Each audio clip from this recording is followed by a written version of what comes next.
Hej, mit navn er Morten Winther. Jeg er uddannet kontorassistent med social administration. Jeg har i de sidste par år arbejdet som projektsekretær på et stort EU-projekt, som omhandler udviklingen af erhvervsuddannelser og erhvervsskoler.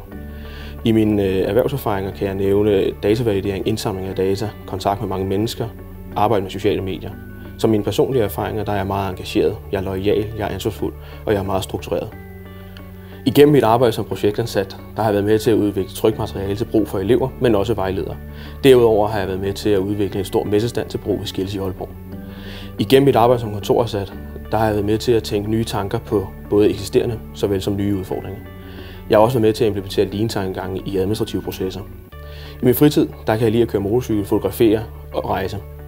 Så hvis din virksomhed har brug for en loyal, ansvarsfuld og positiv medarbejder, så kontakt mig.